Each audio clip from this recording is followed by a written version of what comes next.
नमस्कारम। राम राम। देखिए, आज का जो वीडियो है उसके लिए मैं स्पष्ट कर देना चाहता हूँ कि जो मैंने YouTube चैनल का निर्माण किया है उसका मुख्य उद्देश्य है कि जो संतों की वाणी मैंने पढ़ी समझी और जिससे मेरे जीवन के अंदर बदलाव आया है, जो आनंद मेरे अंदर आया है, उस आनंद को मैं आप सभी के साथ बांट सकूं। देखिए, सत्संग सुनना काफ़ी ज़रूरी है। ये जीवन में काफ़ी महत्वपूर्ण भी है क्योंकि मन में दिन भर की बाहरी दुनिया की नकारात्मक बातें, लोभ, क्रोध, भय जमा हो जाते हैं। सत्संग इन सबको धीरे धीरे धो देता है। जैसे पानी गंदगी को बाहर ले जाता है ना, वैसे थोड़ी सी देर अगर हम सत्संग सुन लेते हैं, 24 घंटे में सिर्फ 1 घंटा अगर सत्संग सुन लेते हैं, आधा घंटा सुन लेते हैं, तो उससे हमारे विचारों की शुद्धि होना शुरू हो जाती है। और सत्संग हमें आध्यात्मिक प्रेरणा देता है, ईश्वर स्मरण, साधना के मार्ग पर प्रेरित करता है। साधना करना हमारे जीवन में काफ़ी महत्वपूर्ण है। विज्ञान भी इसका समर्थन करता है। मोसारू इमोटो के प्रयोग ने साबित किया कि सकारात्मक शब्द और भावनाएं पानी की संरचना बदल देते हैं। देखिए, एक वैज्ञानिक हुए, जापान के प्रसिद्ध वैज्ञानिक मोसारू इमोटो। उन्होंने पानी और सत्संग की शक्ति के ऊपर एक शोध किया। तो उन्होंने अलग अलग बोतलों में पानी भरा और कुछ बोतलों पर प्रेम भरे शब्द लिखे, जैसे लव, थैंक यू, पीस, और कुछ पर क्रोध और नफरत जैसे शब्द लिखे। कुछ पर गालियां लिखी, जैसे हेट यू, यू फूल। इस तरीके से उन्होंने अलग अलग बोतलों के ऊपर कुछ न कुछ शब्द लिखे। अब जिन बोतलों के ऊपर सुंदर भजन और संगीत सुनाया गया, जिन पर अच्छे वचन लिखे हुए थे, जो भी व्यक्ति आता उनको पढ़ता तो एक पॉजिटिविटी का निर्माण होता। वो सुंदर भजन भी गाते और उनको सुंदर संगीत भी सुनाते। किससे? पानी को। और कुछ बोतलों को, जिनके ऊपर नेगेटिव शब्द लिखे हुए थे, उनको कठोर वचन और अशांत करने वाले शब्द सुनाए गए। और फिर जब उनको उस पानी को फ्रीज किया गया और फ्रीज करने के बाद उसे माइक्रोस्कोप से देखा गया, तो उन्होंने बड़े चौंकाने वाले परिणाम उन्हें देखने को मिले। उन्होंने देखा कि पानी के मोलिकुलर स्ट्रक्चर में काफ़ी बदलाव हुआ है। पानी के जो मोलिकुलर स्ट्रक्चर था वो एक तो पूरी तरीके से चमकीला, सुंदर और बेहद आंखों को देखने वाला एक शानदार चित्र के रूप में सज गया। और कुछ के मोलिक्यूल जिनको बुरे शब्द कहे गए, नेगेटिव बातें कही गई, उनका जो मोलिकुलर स्ट्रक्चर था वो टूटा फूटा, असंतुलित और कुरूप था।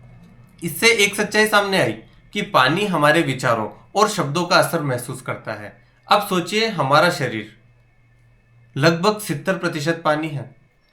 जब हम सत्संग सुनते हैं, ईश्वर का नाम, भजन, मंत्र और सत्य वचन, ये सभी हमारे भीतर के पानी को सुंदर और संतुलित बना देता है। आध्यात्मिक दृष्टि से शब्द ही मंत्र है, शब्द ही ब्रह्म है। सत्संग में बोले गए शब्द और दिव्य शब्द हमारे मन, शरीर और आत्मा को, तीनों को शुद्ध करते हैं। मसारू इमोटो का शोध विज्ञान के माध्यम से यह सिद्ध करता है कि सत्संग केवल सुनने का आनंद नहीं, यह हमारे अस्तित्व को अंदर से बदलने की शक्ति है। तो सत्संग सुनिए, शब्दों को पहचानिए और शब्दों की शक्ति को पहचानिए। दिन भर में हम सारे काम करते हैं, सारी नेगेटिव बातें, परिवार के झगड़े, बाजार के झगड़े, और जहां देखो वहां सिर्फ अपने लोभ, लालच और क्रोध के कारण एक दूसरे से बहुत ही गंदे गंदे शब्द और बहुत ही गंदे गंदे विचार हमारे दिमाग के अंदर जमा हो जाते हैं। जब इन गंदगी, इस विचारों को डिटॉक्स करना ज़रूरी हो जाता है, तो सत्संग सुनना काफ़ी महत्वपूर्ण हो जाता है। अगर हम सत्संग डेली बेसिस पे सुने, और मेरा प्रयास है कि मैं ये सत्संग डेली बेसिस पर आपको देने का प्रयास करूं। मेरी कोशिश रहती है कि मैं हर 2-3 दिन में एक सत्संग आपको देने का, इस YouTube चैनल के माध्यम से आपको देने का प्रयास करूं और ज़्यादा से ज़्यादा लोगों को ये पहुंचाने का प्रयास करूं। देखिए, आपने सत्संग के बारे में, इसका आध्यात्मिक महत्व भी काफ़ी है। जो व्यक्ति कभी जीवन में ध्यान भजन नहीं करता, मात्र सत्संग सुनने से उसके अंदर विचारों का प्रवाह है वो चलने लगता है। या यूं समझ लीजिए कि एक बहती नदी है और विचार उस बहती नदी के समान है। जैसे जैसे हमें विचार आने लगते हैं और विचार चले जाते हैं, लेकिन जब हम विचारों में अटक जाते हैं, पानी है, पानी बह रहा है, हम बहते हुए पानी को देखते हैं। सत्संग के अंदर हम ध्यान की एक विधि भी सीखते हैं कि किस तरीके से हमें भजन करना है, किस तरीके से हमें ध्यान करना है। जैसा मैंने पहले भी बताया है कि ध्यान करने की विधि है कि अपने विचारों को बहता हुआ देखें, कि जिस तरह हम नदी के किनारे बैठे हैं और विचार आ रहे हैं जा रहे हैं, विचार आ रहे हैं जा रहे हैं, बस विचारों को देखते जाएं, विचारों के साक्षी बने, आपका ध्यान स्वतः ही लग जाएगा। जब ये कला आप सीख जाते हैं तो विचारों का प्रवाह स्वतः चलने लगता है। लेकिन हम किसी विचारों में अटक जाते हैं। देखिए, विचार को आप पानी की तरह समझिए कि विचार पानी की तरह बह रहा है।